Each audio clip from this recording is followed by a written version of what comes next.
really, really excited that Jon's here in Topanga to share with us some of his stories and ideas and thoughts. And welcome, Jon Young.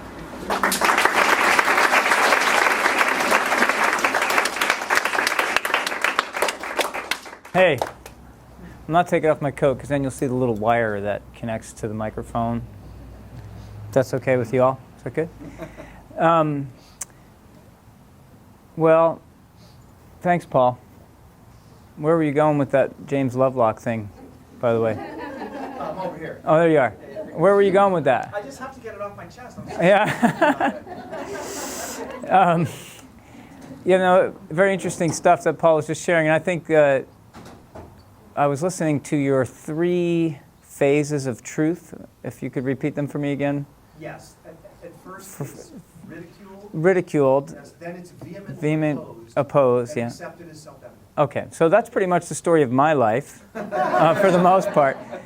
I am from New Jersey, so raise your hand if you're from New Jersey if you know what that means. You know what I'm talking about? Yeah, of course you do, right. So, yeah. Well, my thing is that, well, here, I'll have to do this every time I see an audience. So raise your hand if you know who Richard Louv is. Okay, you all look like Manzanita staff. You are. How about that? Okay. So raise your hand if you've heard of nature deficit disorder. That's a little better. Okay. Raise your hand if you heard of Oprah. All right, great. So Richard Louv appeared on Oprah after he wrote a book called Last Child in the Woods, Saving Our Children from Nature Deficit Disorder. And his book came out in 2005. And as a result of his, he's a journalist, so he doesn't even take credit for the research. He basically collected other people's research, a lot of which was 30 years old, and put it together in a compelling story about a major cultural shift in, at that point, sort of Western North Americans. Although, actually, when you look at what's happening now, there's 80 countries that have gotten involved in what Richard Louv has brought forward. So he ended up on Oprah. His book was launched to New York Times bestseller status. It stayed there for a long time. He was pretty well shocked by the response. There's 44 million Americans now who are involved in the Children and Nature Network, which he co-founded, based on his book, not even his research. I mean, he was pulling together other people's research and making a good story out of it, essentially, right? So, you 2 small children who look an awful lot like me, if you're going to stay there, you need to be really quiet, okay? All right, great. Thank you.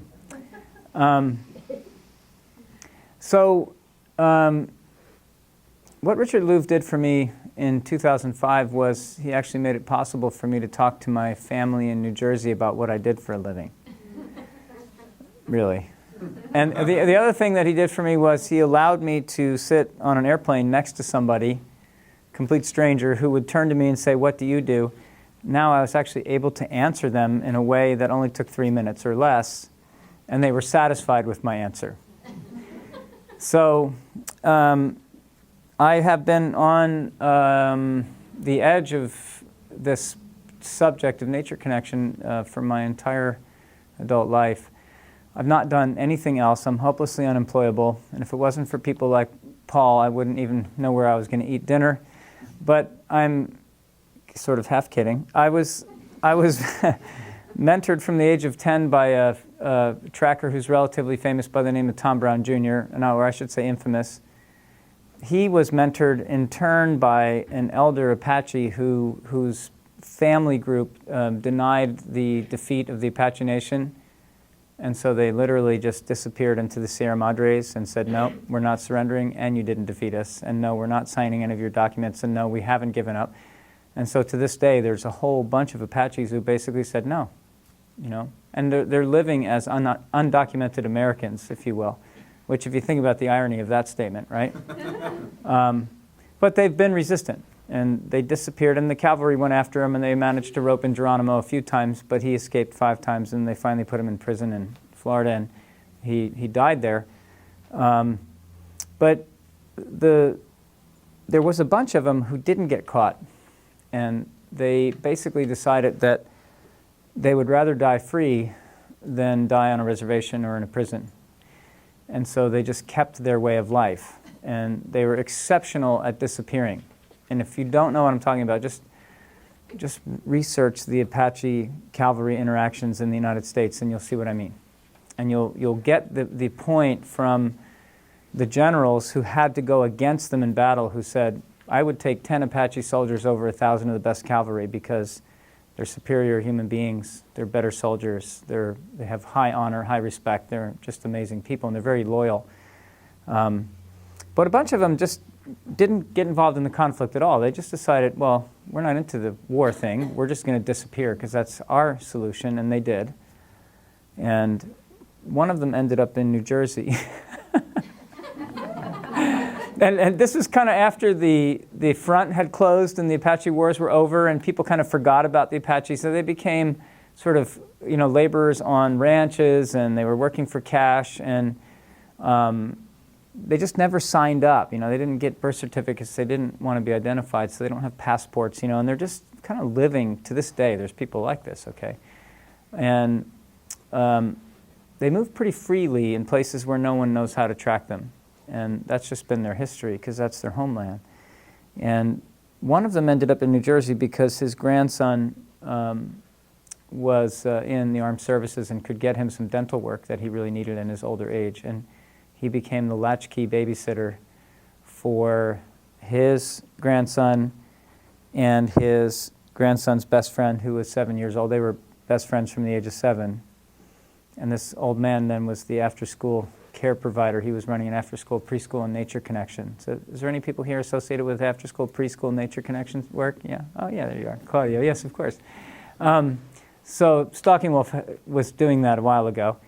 And it's actually, so when the children came home from school, he picked them up because parents were working on both sides of both families. And these two boys, Tom and his neighbor, grew up with this elder mentoring them in this old lineage of tracking.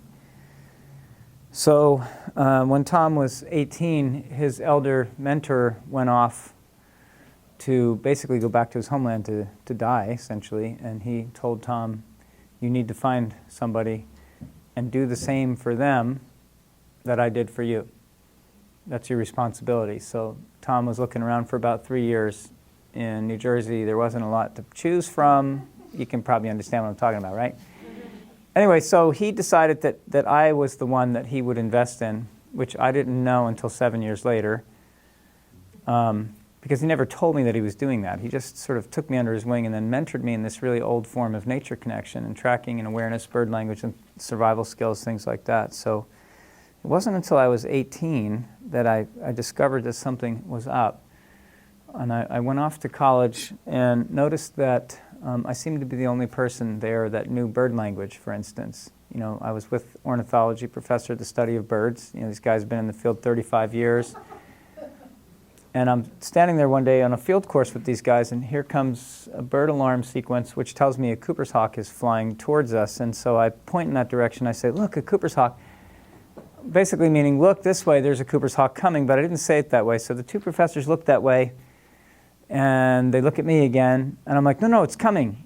And then a second later, it comes flying by.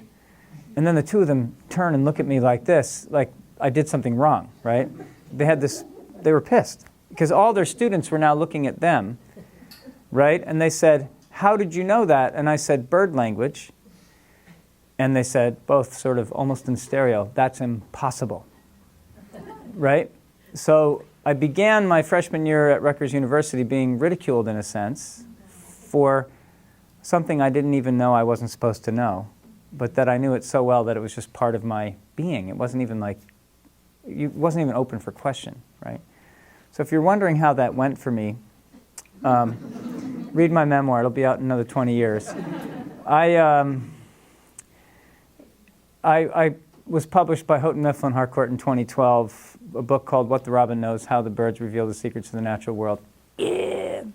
Right? So it only took however many decades that is for, ridicule to turn into vehement denial to, of course, it's obvious, everyone knows this, right? Which is where we're at right now. But, a lot of stuff that, let's just say indigenous wisdom takes for granted is way out there at first for modern people, and then it becomes sort of on the edge, and then it's like, well, yeah, so it sort of follows that pattern. So I have this,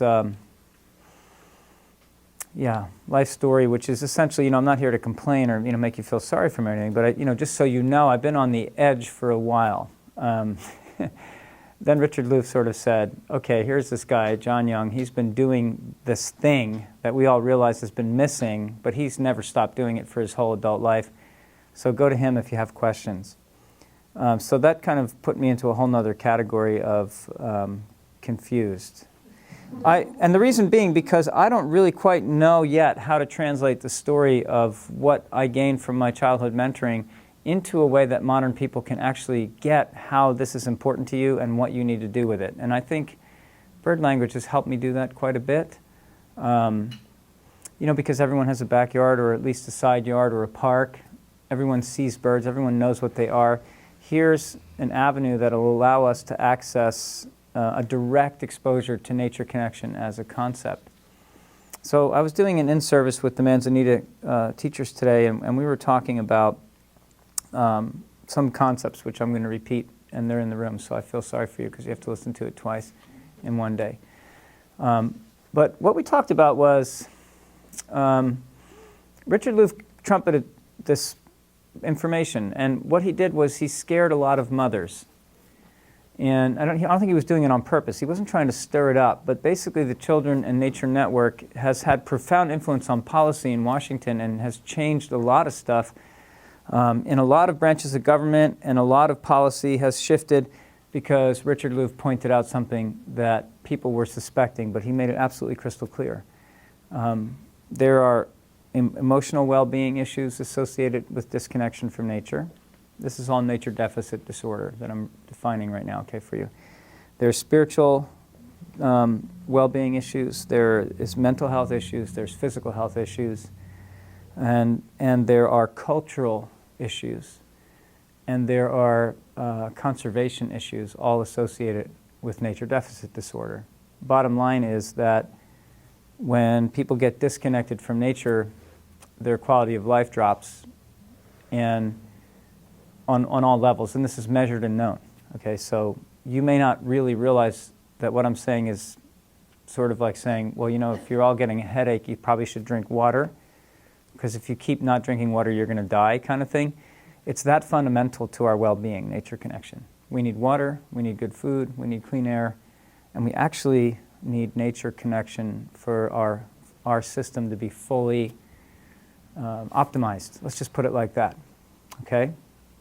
This thing, and I don't mean just me, I mean all of yours in this room, this thing we call our body, our being, is utterly dependent on a million-year history to get certain things in order for it to be optimized for total wellness. Does that make sense to you? Yeah. And I like to say that,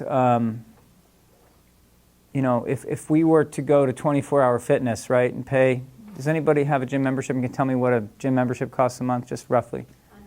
100 a month? Okay, I'll stick it. Between 45 and 100, you guys probably should talk.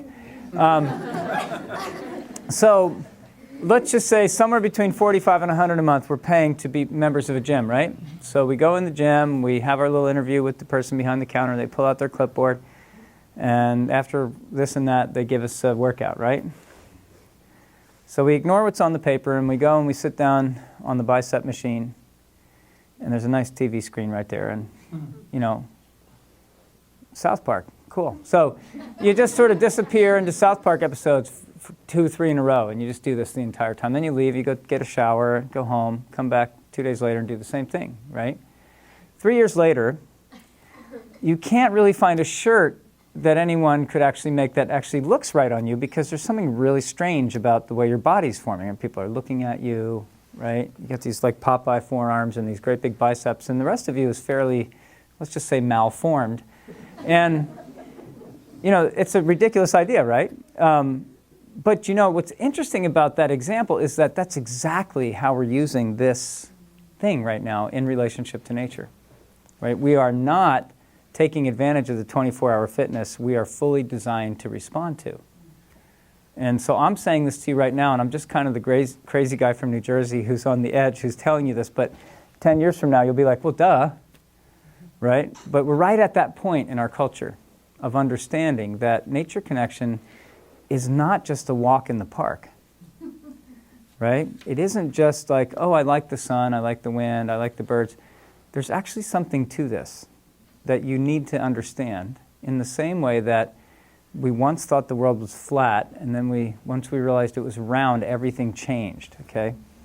So Huffington Post out of the UK recently published an article that said, nature connection is the next big human trend. I hope it's not a trend. That's kind of like saying rehydrating is the next big human trend, right? It's really like on that order, but it just also shows you how ill-equipped our modern culture is to think about nature connection. So I was talking today in the in-service about this because I've spent 30 years researching this. And I spent 30 years researching it, pulling out elements from various cultural models and applying them to people's children. Yes, I was experimenting with people's children in after-school programs. And what I was doing was basically saying, okay, well, here's very common cultural elements that seem to be really powerful at connecting kids to nature in these different cultures, in these different parts of planet Earth. Let me lift those out, shake off the language and oral tradition reference, see if there's anything left, and let me just test it on modern children just to see what happens. And for 30 years I've been doing that. And then I've been training other community leaders who are crazy enough to actually risk playing with this. And now there's 300 communities globally that actually are doing this, and we've established a best practices council for nature connection. But I honestly have never done anything else than this. This is all I know how to do. It's all I know how to do. I can wash dishes, though, really very well, and I can cook. But aside from that, and I know how to compost, but I can't really do much else because my entire adult obsession has been to try to understand how to reconnect as efficiently and effectively human beings back to the natural world in the way that we're designed. So my major in college was natural history and anthropology, and that was what I was looking at. Nature and humans, you know. And I've not stopped since. So to this day, I go visit with the Kalahari Bushmen in Botswana and sit with people who are completely connected to nature at all ages, and I just marvel at them because keep thinking about how can I get more of what they've got into our modern experience. And it might seem really like an impossible task, but it isn't actually.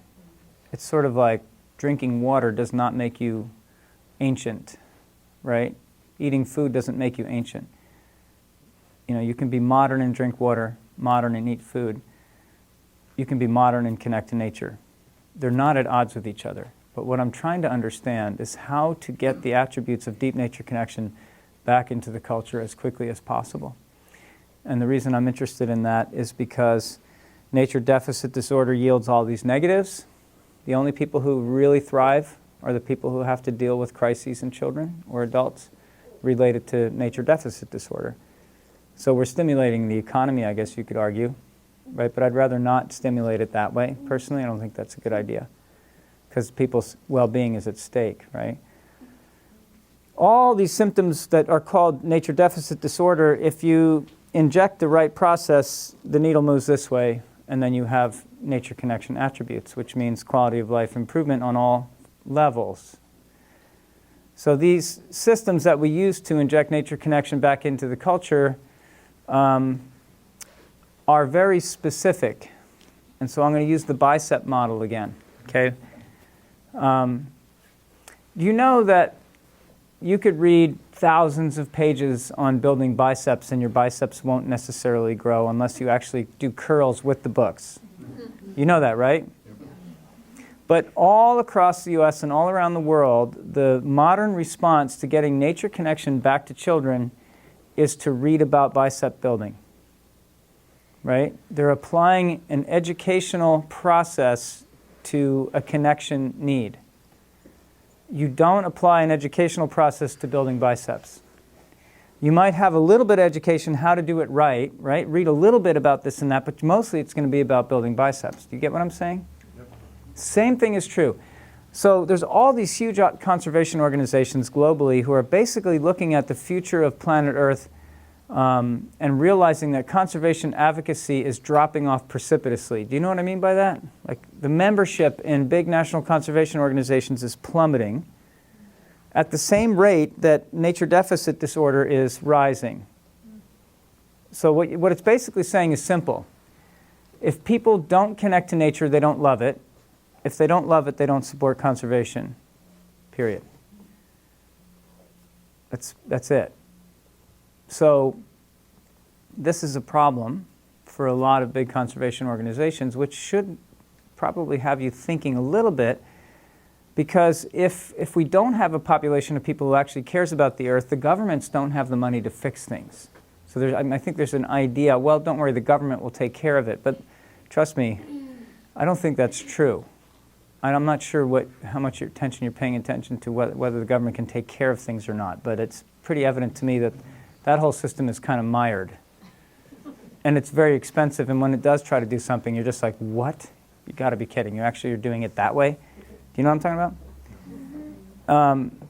So I don't think we should sort of hope that there's some like magical department of something that's going to save us from the outcome, but instead look back to conservation as a history, as a movement, and realize that there's been all these advocacy groups that have been operating on our behalf for almost a century or more now, and they've been taking care of things that the government simply has not been, right? And that's also included education. So one of them, the National Audubon Society, has an incredible history, and their mission statement now says, nature connection through birding. But the moment they say that, then they go off out into their system and they use education to try to drive connection. And education and connection are two totally different processes. And that's where we are right now as a culture. We know we need nature connection, but we don't know where it comes from. We don't know how to get to it. It's a little bit like when fitness first appeared in our culture. There was a machine with a big rubber belt that you used to put on your butt and then turn it on, it would shake your butt, and that was going to get you back in shape. That actually did happen. Those machines really existed and people actually bought them. Do you know that? Okay, so if you compare that to where fitness science has gotten to today, and if you look at even the phenomenon of places like 24-hour fitness, you're like, we've come a long way in a short time, right, to understanding health and where it comes from. Well, we're still in the rubber belt phase of understanding what nature connection is. So I want to really sort of bring that to your attention. In two ways. One, we're not quite sure where it comes from or how to deliver it effectively. And two, we're not really aware of how important it is for our well-being. Not just physically, mentally, emotionally, spiritually, but also culturally. And what is culture anyway? What does culture mean? So here's another word that's really interesting. If you go to Wikipedia and you look up the word culture, you'll read about 60-something pages of Wikipedia entries on the word culture, and you'll leave those 60-something pages feeling less connected to the word culture than before you read it. Because at least when you went onto Wikipedia, you had some idea what you thought culture might be. But then after you see 60 pages of other people's ideas of what culture might be, you're going to leave that page and go, I think I'll read something else. Right? I think I'll drop this whole culture idea. What is culture anyway? Where does it come from? What is it? And it's like a loaded word too. If you use culture, you get in trouble because we can't really talk about culture here. That's not okay to talk about that. Because there's all these hot buttons around the word, and that's because so many people have interpreted it in so many ways, but there really is no agreement as to what this word means. And I don't think it's a noun, I think it's a verb. So my feeling is it's not about what culture is that matters, but what it does that really we need to look at. So what I've determined after 30 years of working with this is that culture as an operator boils down to one simple thing: connection. If a culture is functioning, people are connected. And what are they connected to? Nature, one another, which I would argue is still nature, right? And the third thing would be to themselves, which is still nature, right? So you could kind of look at nature connection in three categories if you want to. The nature of connection between human beings, the nature of connection between a person and themselves, and then the third would be between a person and their natural environment, their context. Is that sinking in at all? Well, what does that matter, really? I mean, honestly, we could do without that, can't we? You know, why don't we just do away with this nature connection thing? We don't really actually need it. But I would argue that in the same way, I'm sure people used to think there was no relationship between food quality and health. I grew up in that time. You know, in the 70s, in New Jersey, nobody was thinking that way. You know, and then the cancer rate just went crazy, and then there was all this sort of awareness that started to come in about quality of life and health as it relates to food intake and other things, right? And then there was this whole shift in consciousness around it. But it took decades for it to actually become mainstream, and things like whole foods suddenly became popular. They became more than a trend. I think they're here to stay, don't you think? Right? I mean, organic, local, natural, fair trade, all these things that are sort of popping up and growing and getting stronger and stronger. I don't think these are trends. I think this is where we're headed as we become more and more aware of the importance of understanding our interconnectedness with each other, right? And that you really can't do something bad over here just so you can get something good over here, because it's going to come around in the end. In some way, someone's going to pay. I think we all know that. And it feels like the world is getting more and more equitable and more conscious of itself, you know, in the recent years. And I do believe that, you know, the nature connection thing is going to enter into that conversation, and it's going to profoundly shift the conversation.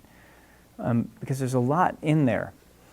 So for instance, when I worked in New Jersey with mainstream kids in public and private high schools, we would drop them into this nature connection model, and we would use a cultural mentoring approach.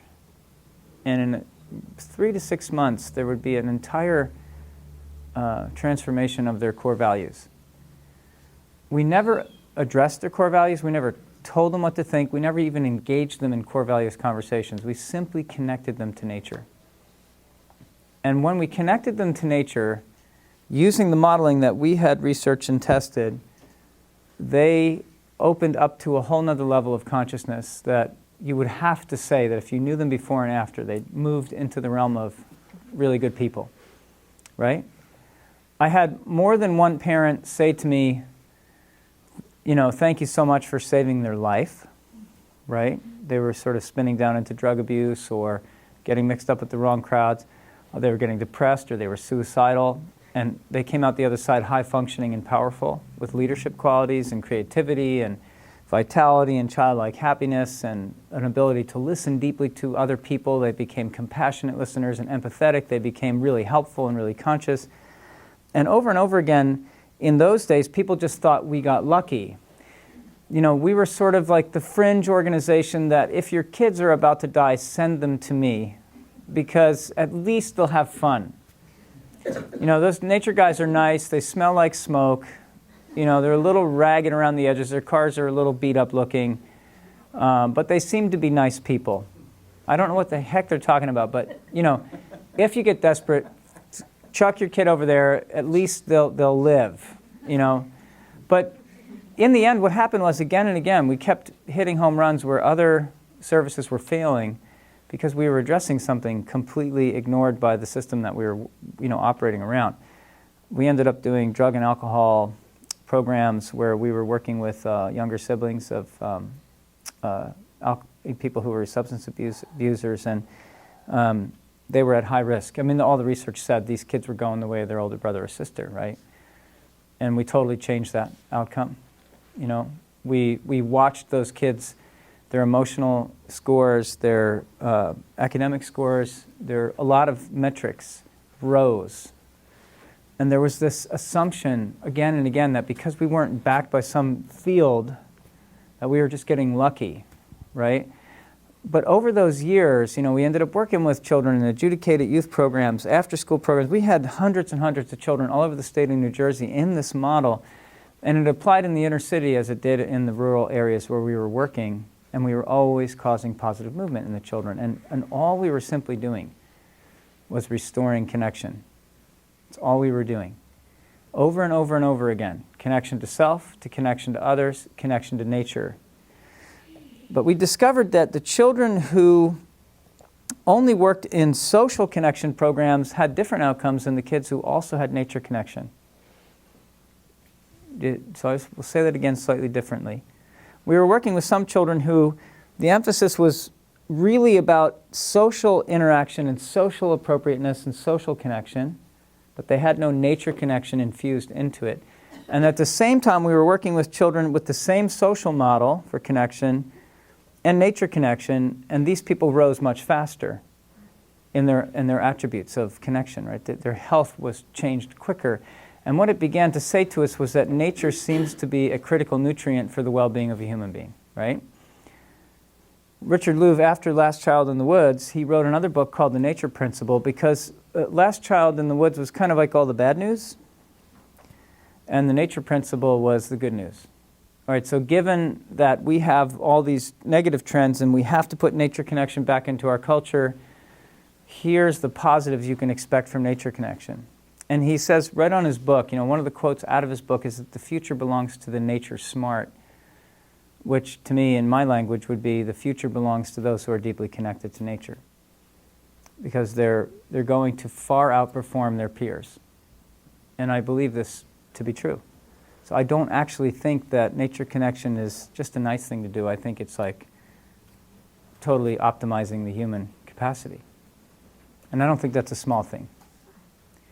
And I think that the fact that you have Manzanita School fully adopting that concept, and I was just listening to the reports from the teachers today who come from other institutions and have seen performance in children in other places. They're basically saying these kids are off the charts the way they're responding and performing, and I don't think that's an accident either. I think, first of all, the kids are brilliant, but in my estimation, all children are brilliant. They're born brilliant, and they just get stunted by not being served in the way that they need to be.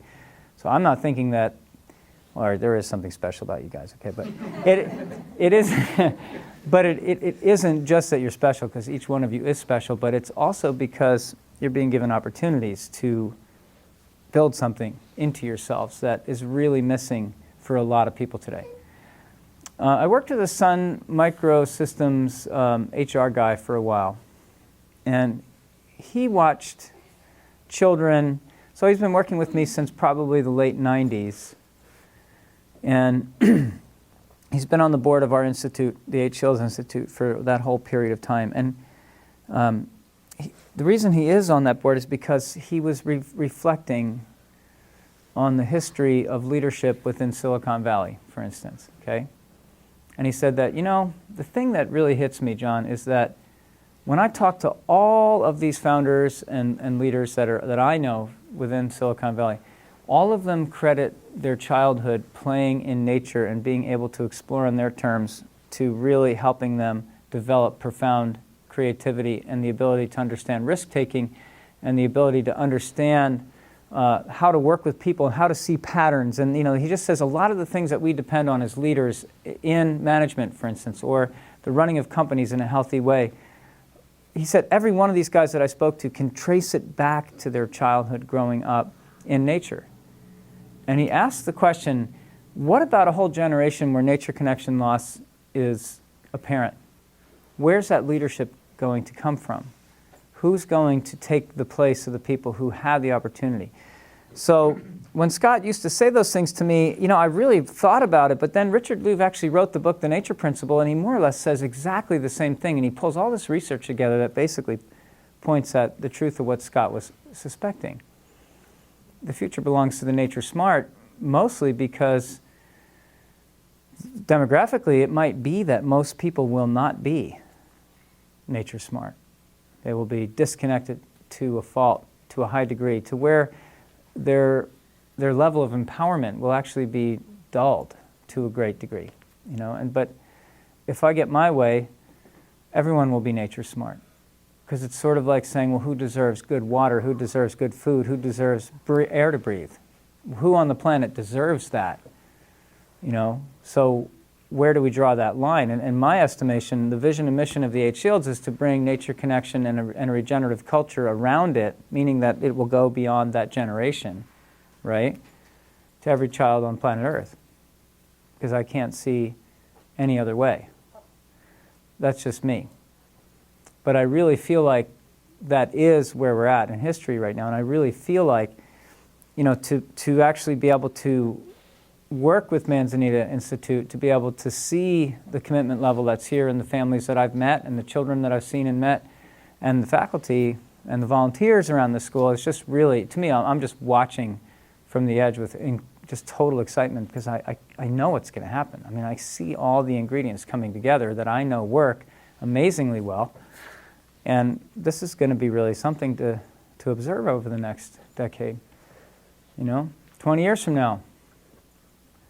How old will you be, Paul? 62.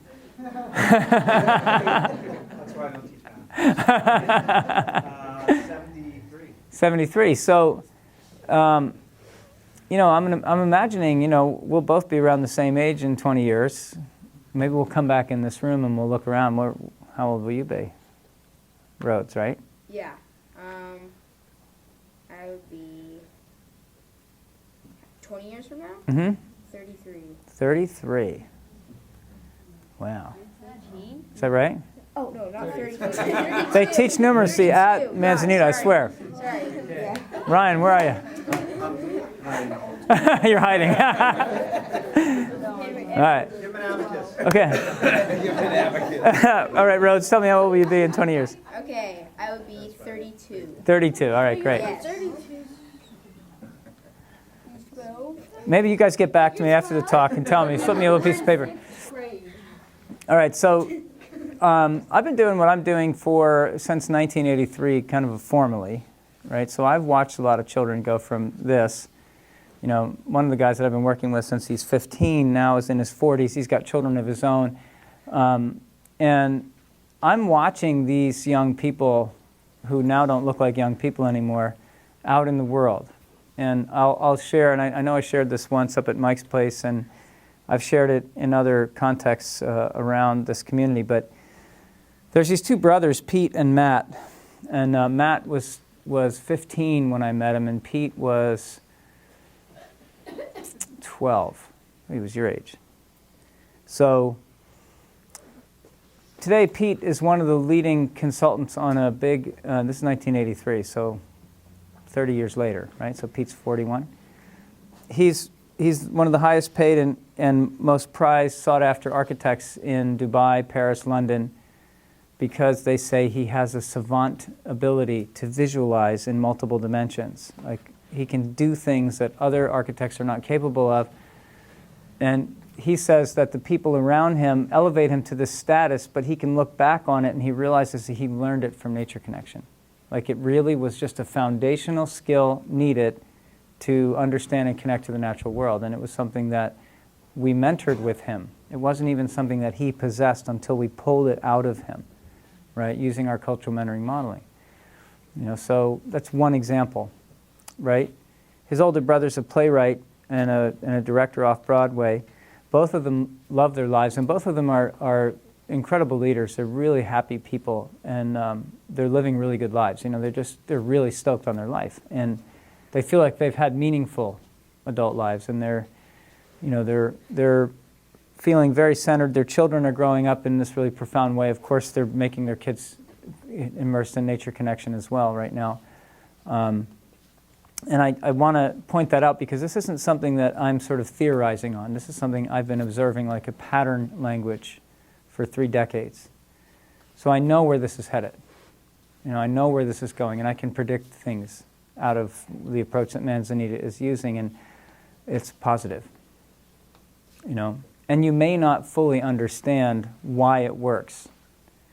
In the same way people used to think we should just put that big belt on our butt and turn on that machine to get back in shape, right? And we assumed that was going to work, right?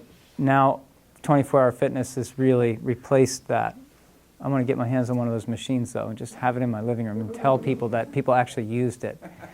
And we'll hook it up, at parties, and people can try it out. But, you know, in the same way, what you're looking at is that the rubber belt approach is being used in a lot of institutions right now for nature connection. But, you know, what Manzanita's got is 24-hour fitness of the future for nature connection. There's really advanced stuff going on here. The irony of the advanced stuff is that it all comes from primitive tribes, right? That's the irony, you know, because we didn't invent any of this. You get that, right? I went with a basket and visited different cultures, and if I saw something happening in Asia, that was happening in Africa, that was happening in South America or North America or Ireland for that matter, I'm like, okay, that's fair game because it's in 5 parts of the world. It involves all different sort of racial stocks of humanity. It must be common to our ancestry. It must be important to this operating system. And that was how we gathered tools. And we didn't even know if the tools would work or not. You know, we just said, okay, how do we model this tool? And I'll give you one example. We'll call it a greeting custom for now, and I'll break it down a little bit. But the thing that I noticed was greeting customs were common everywhere on the planet. All the people that I studied who had profound nature connection attributes in their populace, right? All people have the nature connection attributes. They all have greeting customs. Then I look at our culture, or our lack of culture is probably a better way to describe our society. But I looked at our society and I noticed we didn't really have greeting customs. What we have the remotest hint of a greeting custom, but it's not really honored in a respectful way, and it's not really held with any kind of sort of reverential treatment. It's somewhat devalued, okay? So I didn't really understand why greeting customs should matter. And, you know, we got an hour and 15 minutes with these after-school programs. Should we take 10 minutes of that precious time we have and do a greeting custom? And there was some debate about that. So the first 2 years, we didn't put a greeting custom into the after-school program. In about 85, we decided, all right, let's put the greeting custom in, and let's just watch what happens. And so we told the young people, this was an all-boys Catholic high school, so we took these after-school youths, and we said to them, we want to put a greeting custom into your program. And they're like, what's a greeting custom? I'm like, well, exactly. You know, you live in New Jersey. We don't really have a greeting custom. We kind of do, kind of don't. And I won't repeat it because this is mixed company.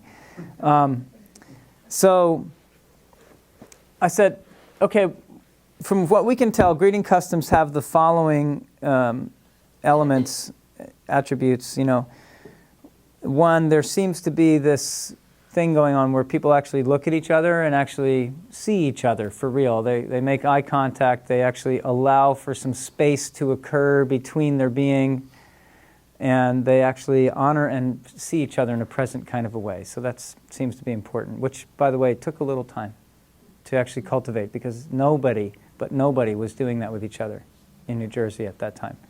Because seriously, it's like, that would almost make people feel weird about you. Like if you actually were present with them and actually gave them quality of attention and actually looked at them and listened to them in a good way, they would actually think there was something wrong with you. Really, literally, okay? So the second thing was that you would have an invitation to become part of what was happening, like a welcoming, a sincere welcoming, not just words, but a feeling that you were actually invited to participate fully and that people were actually glad to see you and that was sincerely felt.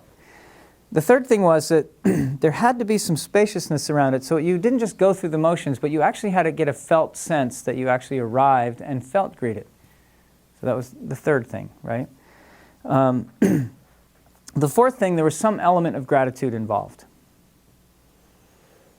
And the fifth thing, though it wasn't totally necessary, but we felt that it was worth mentioning, was that there was some recognition that you were coming from somewhere else and that you had to journey here.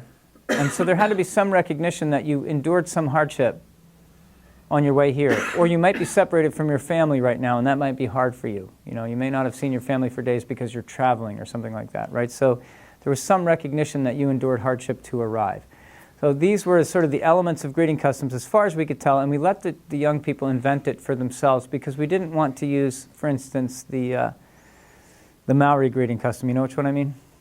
Right, exactly that one. So it didn't really quite work to use a different tribal greeting custom, and we really just needed them to know that these were the elements of a greeting custom, and would you guys invent something for us? So we waited for them to come up with something. It took pretty much most of the first half hour of that day.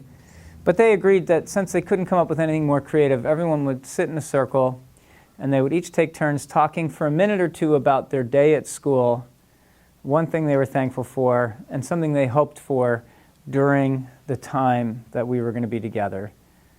And that was all they came up with, and that they would honor the conduct. In other words, they would pay attention to each other, they would really listen to each other, they would give space to each other, they wouldn't cut each other off, they wouldn't make faces at each other or make fun of each other for saying something vulnerable or sincere. It took a little while for them to actually adopt it. I wasn't really thinking about why or why not this should make a difference. Maybe 2 months into it, I wondered if this was a waste of time because they seemed to be going through the motions to a certain degree, but I could feel it deepening a little bit. But on month 3, we were sitting there, and this one young man named Ken said, first of all, it was his turn to greet. Several people had gone before him, and it was his turn to talk. And there was silence, and I had my eyes closed, and I was just kind of looking down, listening to each person in turn. And there was too long a pause. And then I felt myself getting choked up, like as if I was going to cry, and I didn't know what I was feeling, but I opened my eyes and I looked, and Ken couldn't talk because there was just tears running down his cheeks. And as it turns out, Ken was number 1 or number 2 in his class. It was changing. He was neck and neck with this other young man. And, he was like on all these honor societies, and when he finally could talk, what he said was, I'm told that I come from one of the best families in the county. I'm told that this is one of the best schools in the state. I'm number 1 in my class, which means I'm one of the best students in the school. And yet, you are the only people that I know who actually love me for who I am and allow me to be me. And he's saying that to the after-school nature connection group. And he says, from this point on, I'll love you guys for the rest of my life. I'm completely dedicated to what we're all doing here. And I want to take this all the way, this process, nature connection. So, I'm not sure it's Halloween, so don't worry. I'm sure it's all a trick. It's, you think it's just oh, here we go, okay. Tyler, you're not moving enough. That's right, motion detector lights. So, the point is that Ken did actually double down, and he became totally committed to this course, this after-school club, and by the time he was a senior, he was at all levels of nature connection. You know what he did? He actually let go of number 1 in his class. And he dropped back to about number 5. But he was really, really happy. He got into a major university, a really good one, Ivy League school on scholarships, and to this day is really performing amazingly well in his world. I want to point out to you that if you looked at that element, let's call it a cultural element, a greeting custom, you could easily have written it off as a waste of time or soft-headed, or you could have said a lot of things about it because it took 3 months before those results showed up. Well, now we swear by that greeting custom, and we never do anything without a thorough drop-in greeting custom, because we're now aware that if someone doesn't feel love and trust in the environment that they're in, then they're not going to open up to the potential that they possess.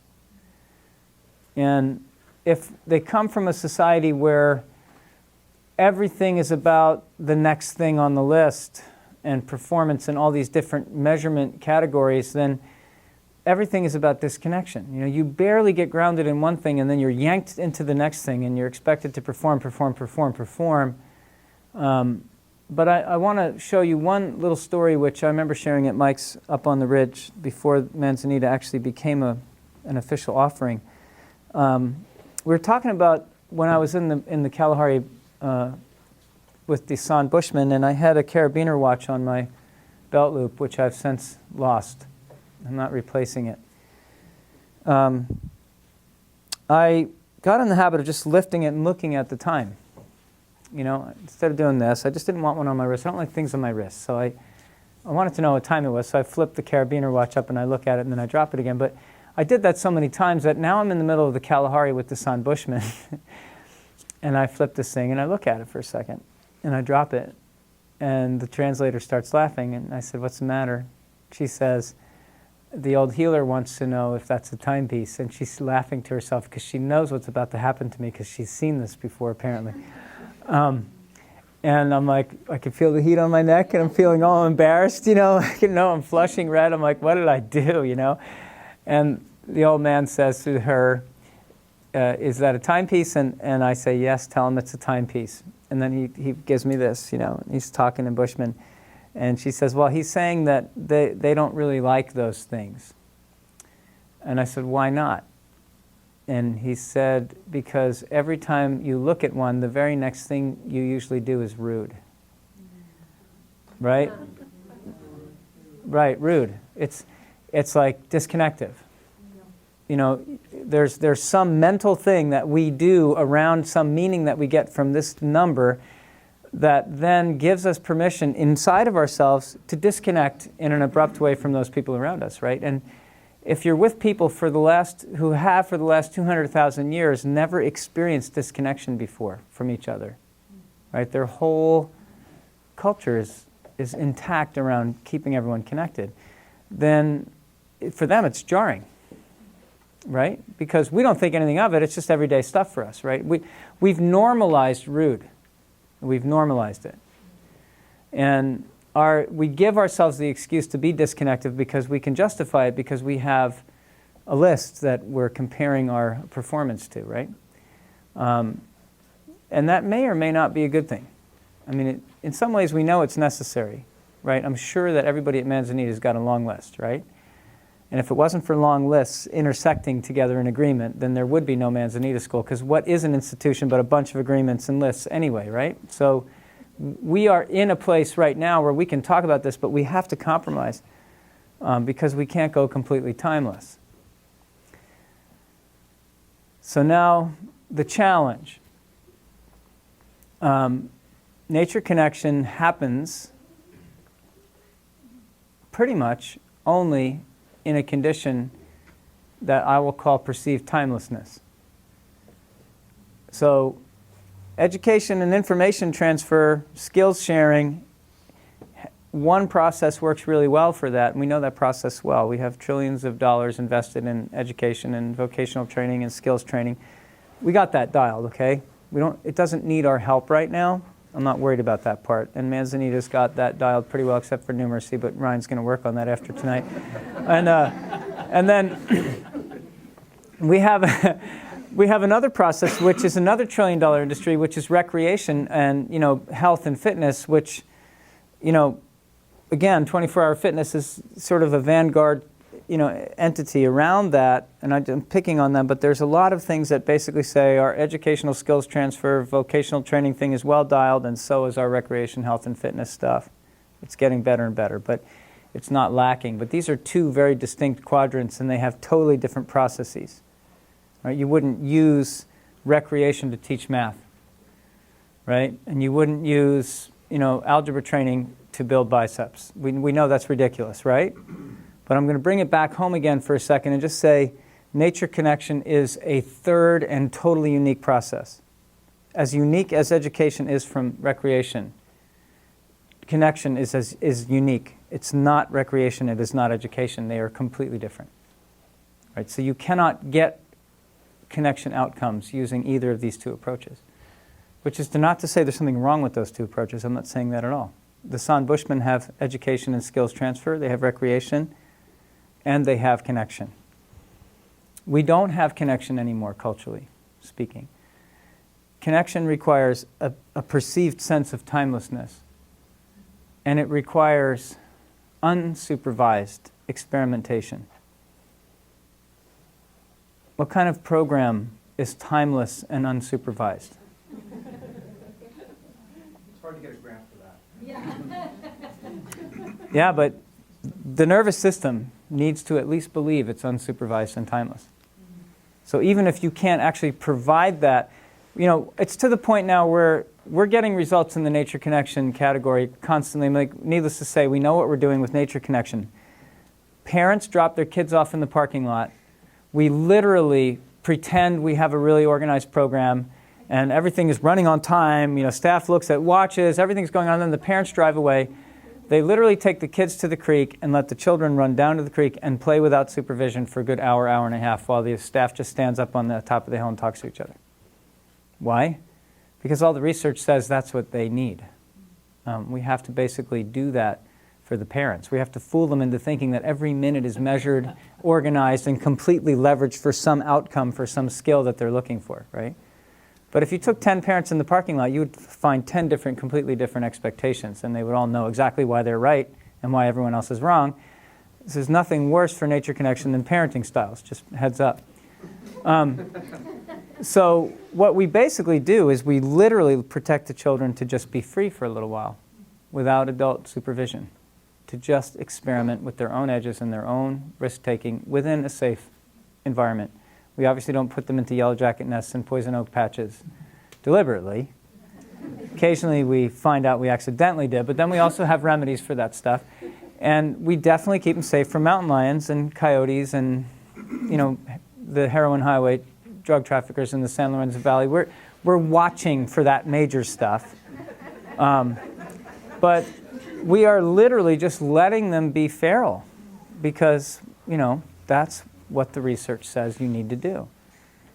So you can see that it's edgy for us, even considering it. But nature connection gets certain results within this system that nothing else will. So we have to really ask ourselves, do we want that or not? I know we do. I know that nobody has ever told me, I wish you'd never connected my kid to nature. I've never heard that. Never.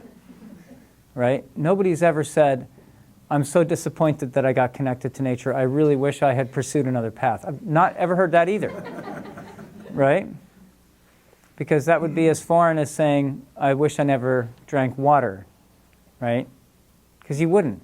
You know you need it. So, the last piece I want to talk about is something we call culture repair.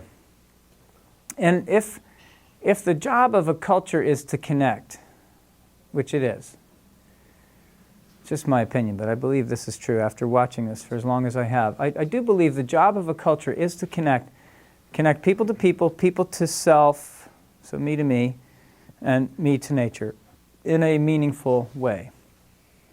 One workshop outside of nature does not connect somebody, P.S. It takes months to rehabilitate connection with nature. Minimum months. My average projection is that someone will have the eight attributes of nature connection within 2 years. That's my average projection, if we work with them in a routine way. Not every day even. Once a week is all we need, twice a week. Doesn't even have to be that much of a commitment.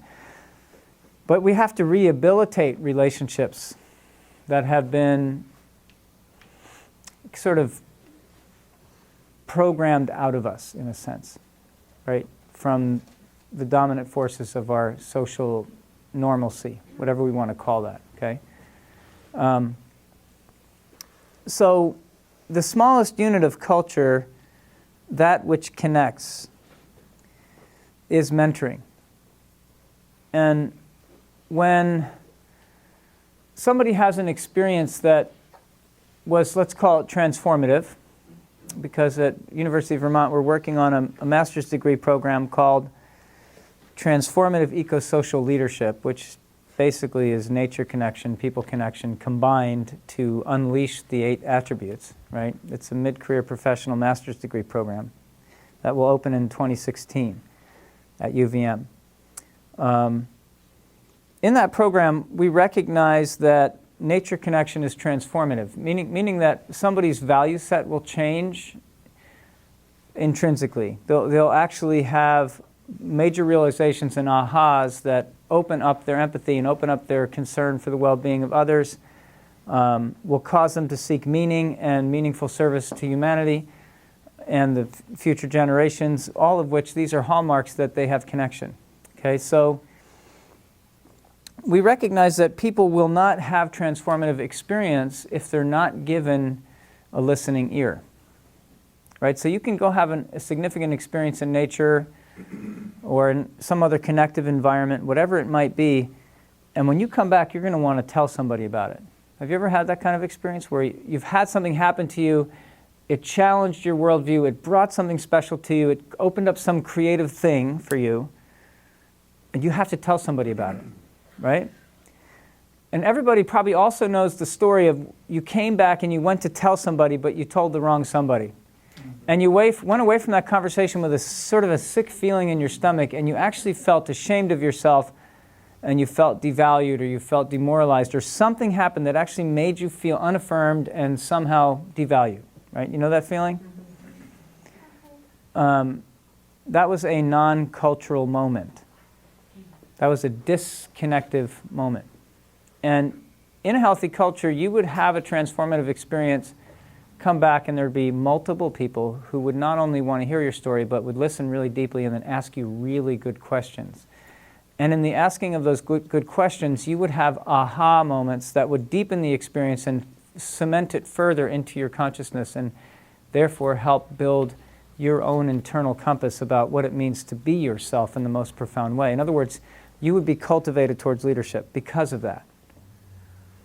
So that, to me, is the smallest unit of a culture, which is a person who actually knows how to listen to another person, and who sincerely listens and deeply listens with curiosity, and then pulls on that person's story and deepens the story even more, right? So it isn't just listening, but it's like listening with curiosity and deep question.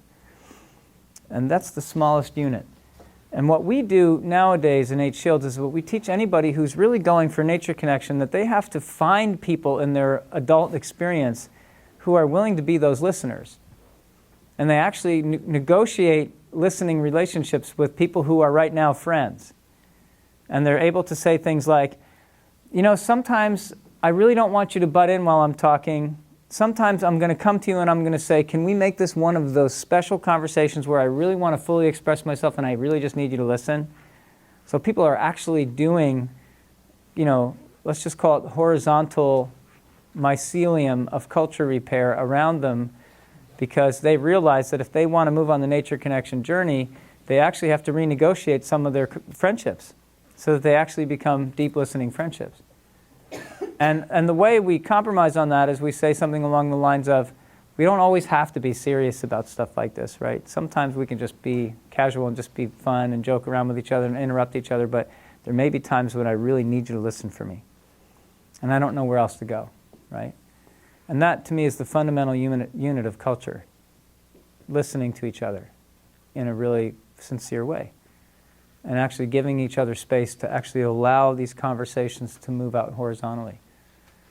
And I'm just going to point out, you know, without looking at them directly, that there's a whole bunch of people from the next generation in the room who are going to have stories like that, and they're going to need people to actually catch their stories if we want them to actually move the needle, right? And I'm too busy to catch all their stories. And the staff, the faculty at Manzanita, they really can't do that either. They are already. But the bottom line is, when you're with the San Bushmen, if you were going to use them as a comparative study, what's potential? Do you know that any one of those children that I've been tracking in the San culture has 25 to 30 adults that they can tell their story to who will listen to them? What would happen if we gave these young people 25 to 30 listening, which would be 50 to 70 listening ears, and open hearts that would receive their stories without judgment, but actually catch their stories and listen, even if it's beyond the edge of what we're willing to accept as possible, and allow them to have their experience? What would happen to these people? They'd grow up. They would be some world-changing, powerful leaders, is what would happen to them. Because they would all grow up confident, connected, powerful. But that's us. That's the community. And how do we shift a co-located group of humans sharing a similar zip code into a culture? One conversation at a time. You get that? That's the essence of culture. That's the essence of culture repair. And that is what builds connection. And that's what's going to make the difference for this group right here. And I know personally, I got these two up front. One passed out, but one is still awake. I make sure that I surround those young people in my neighborhood in Santa Cruz with as many adults who are willing to have this listening ear as possible. And I can already see what's happening, you know. But I have 6 of them, and the oldest is 31. And I know what happens, right? So I'm just saying, think about this, you know, because Manzanita cannot exist as an island. Yes, it is a drop-off program. You can drop them off and pick them up, and they will be better off for it. I guarantee that. But how we relate to it as a collective will make it even more amazing. Does that make sense? Yeah. Good. Well, that's good enough for now. And what do you want me to do? Run?